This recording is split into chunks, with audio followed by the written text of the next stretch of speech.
name is Vincent Yap and I'm from DIG. And I'm Felix Wesley Chia, taking Diploma in Management. I'm Zorina Binti taking Diploma in Management. My name is Angel from DIM. My name is Gabriel Chrysostom Abba, also taking Diploma in Management. Hi, I am Isaac Nathaniel Machisin from DIM. So this is the first historical place that our group went to, which is the railway station. So Sabah, formerly known as North Borneo, has a rich history intertwined between many culture and also significant events. So basically, the introduction of the first railway in Sabah stands out as a milestone of its development in Sabah. So we all know that the railway track system in Sabah has been going on for a very long time. But when did it actually start? Officially, it started on August 1st, 1914, which is over 100 years ago. When it started, it marked a revolutionary advancement for Sabah's transportation of goods and people. Now, as Sabahans, we should be extremely proud of our railway track system and the trains we have in Sabah, because we are not only the first in Borneo to have a railway track system, but also still the only one in Malaysia, at least East Malaysia, because Sarawak does not have a railway track system. So we as Sabahans should be very proud of what we have, which is our own railway track system.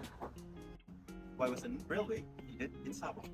In the late 19th century, the British North Borneo Chartered Company aimed to develop the region's economic potential. Okay, so transporting goods like tobacco, rubber, and timber from the interior to the coast was challenging due to the rugged landscape and dense jungle. So, who initiated the first ever Sabah railway station? Okay, William Clark Crowley. He is the founder of this first ever railway station under the company of British North Borneo Company. He built it alongside with engineer Joseph Arthur West. Their mission is to connect the coastal town of Jesultan, which is now we normally call Kota Kinabalu, with the interior town of Beaufort. Okay, so where did the railway go? So, the railway initially connected Jesultan on the coast to Beaufort in the interior, then was later extended to Tenau for further facilitating to the agricultural heartlands and enhancing trade and mobility within the region. How was the construction amidst the challenging terrain in Sabah? The construction began in 1896, involving the meticulous planning and shared determination. Workers faced the rivers, jungles, dens, and swamps using manual labor and rudimentary tools to lay the tracks. So today I'm with Saya Lawatya Binjani daripada Persatuan Proses Tenaga Kesehatan. So sir, what do you know about the train? Ya, ini kereta api ya, kereta api ini sejarah kereta api Sabahnya saya pun dah berapa panas lah, tapi saya ingat dalam tahun itu ada sekali lah saya naik kereta api ini dalam tahun 70-an lah. Saya naik kereta api dalam tahun berapa? Dalam 70-an. Saya daripada kita punya pos station itu, di sini yang di Kepayan, ini beberapa pos. Lepas itu saya berangkat ke kapal. Saya juga sepanjang perjalanan saya itu dulu punya kereta api itu adalah kereta api pun yang dulu punya kereta api lah kan, punya kereta api, jadi menggunakan apa? Ingat bukan diesel, saya ingat menggunakan anak batu apa. Naik begitu, memang kurang selesa lah. Tempat duduknya pun kayu, goyang sana goyang sini. Tapi itulah pengalaman saya lah. Itulah sejak dari dalam kebutuhan naik kereta api lah. Sekarang ini pun dia ada segala pembaruan kereta api di Sabah ini. Tapi saya belum merasa lagi lah bagaimana apa keadaannya naik kereta api yang sekarang ini. Kan? Itulah pengalaman saya lah serba sedikit lah. Itu pengetahuan Anda semua lah kan. Yeah, thank you for sharing your experience, sir. Thank you for spending your time with us. Okay. So here today I am with Azlan Shah. So sir, Azlan Shah, what do you know about the train? Ya. Okay. So kereta api yang ada di Sabah yang saya tahu lah kan pada mulanya dia diwujudkan untuk mengangkut barang dari pedalaman Beaufort ke pelabuhan di bahagian tepi laut. So dengan adanya kereta api itu dia akan memudahkan proses pengangkutan barang dari pedalaman ke pelabuhan. Yang saya tahu. Jadi kesan kewujudan kereta api itu menyebabkan negeri Sabah sampai hari ini menjadi salah satu negeri yang diboleh yang ada kereta api. Bagaimana kita tengok di Sarawak dia ada kereta api kan.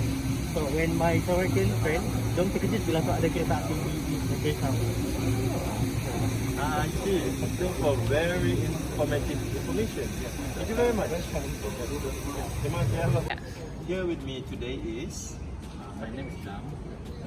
So Dam, Mr. Dam, what do you know about the train in Sabah? Okay. So bagi saya kereta api ini adalah sebuah pengangkutan yang sangat penting lah. Pada masa dahulu ianya adalah pengangkutan untuk orang. Pada masa sekarang ianya adalah pengangkutan orang. Pengangkutan daripada orang-orang berjalan begitu memudahkan kita pergi kerja kan. Yeah, I agree. I see. Thank you for the information. Hello guys, right now this is our second historical place we've been to, our group went to, which is the Tugu Peringatan 66. So the 66 Memorial Park is not just a tribute, it's also symbolized as Sabah's strength, honoring the leaders who shaped its own path of Sabah back then. It reminds us how fragile is life and also how leaders can leave long-lasting impact. In memory of the 66 plane crash that happened almost 50 years ago, an archway was built and a monolith was built in commemoration of their passing. Now this place where we are exactly, we are located in Grace Park, whole park made to commemorate the 66 plane crash. Neighboring it, Graceville and Grace Court to its left and right. As you can see, a monolith was built right at the point where the 66 plane crash happened. A plaque of their memory was placed and the names who perished in the plane crash was built. Now, this monument represents Sabah's most influential leaders back then when Sabah just gained independence. And it is an important landmark within not just Kota Kinabalu, but also within the whole state of Sabah.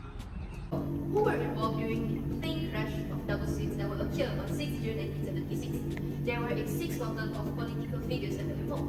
Let's start with Tun Haji Muhammad Fawzi, who is the Chief Minister of Sabah at the time, followed by Datuk Peter Mujahid, who is the State Minister of Local Governments and Housing. Moving on to Datuk Saleh Sulong, who is the State Minister of Finance. And then there's Datuk Chong Kian Boon, who is the State Minister of Communications and Public Works. Then we have Datuk Darius Lee, who is the Assistant Chief Minister to Datuk Tun Fung Stephen, of course. And then lastly, we have Datuk Wahid Peter Ando, who is a Secretary to the Chief Ministers of Finance. I already mentioned the 6 political figures that were involved in the plane. What about the rest of the Firstly, we have Dr. Sheikh Hussein Wafa. He is the Director of the State Economic Planning. Corporal Syed Muhammad, he is a personal bodyguard to Dato' Haji Muhammad Stephen. And then we have Encik Ishak Andan, he is a private secretary to Tengku Hazarati Hamzah.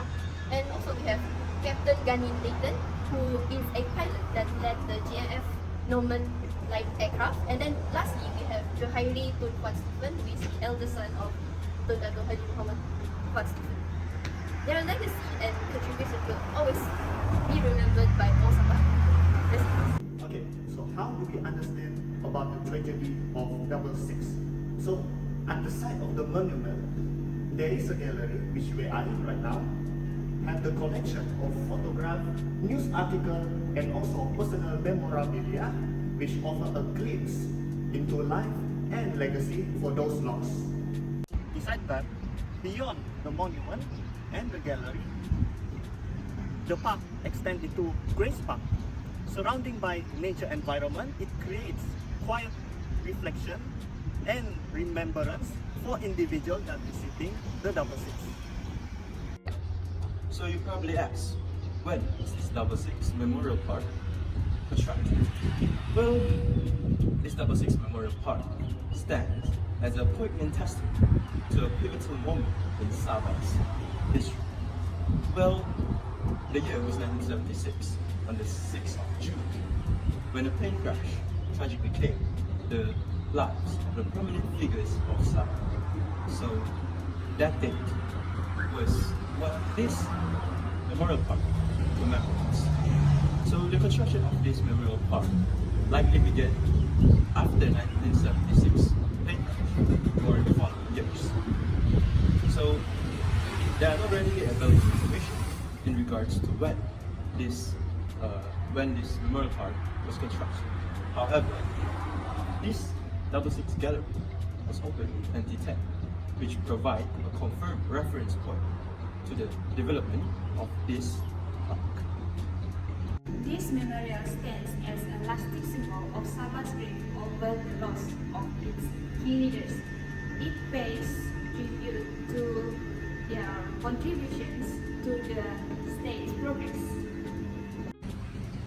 Unfortunately, we cannot record the interview due to the higher ups protocol, but they gave us this as a proof of evidence that we conducted an interview with them. So, we would like to interview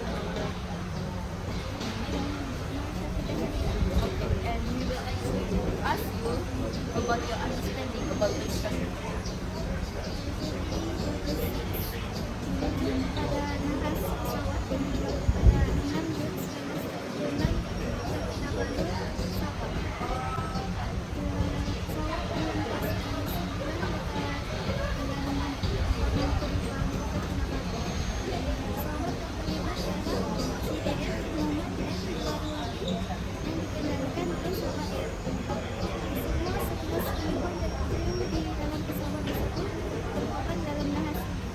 Alright, thank you very much. So here am I with an interviewee. So, sir, what do you know, or do you know anything about the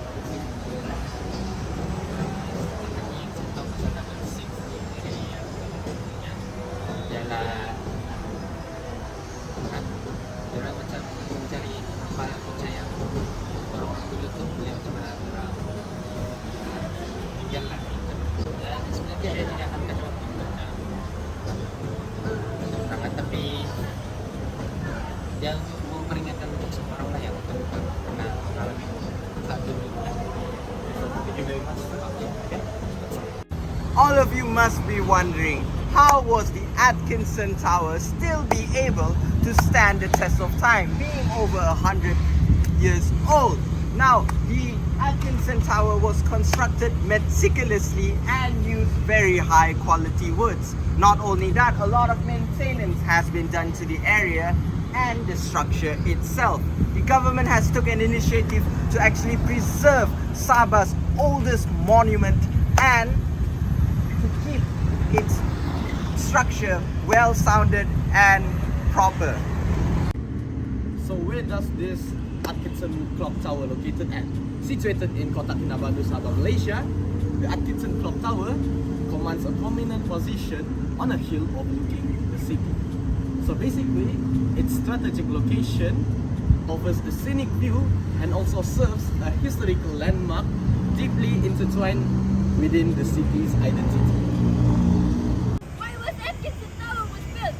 The tower was constructed in honor to the death of Francis John Atkinson, the British officer.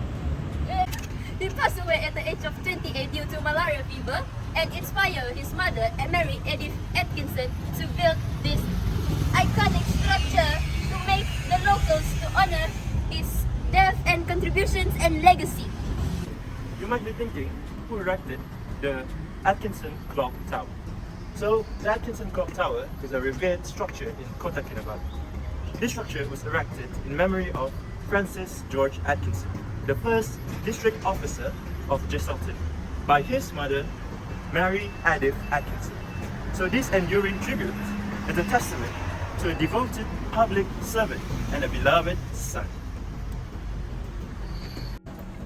The Atkinson Clock Tower was built in 1905, which was a significant moment in Kota Kinabalu's history.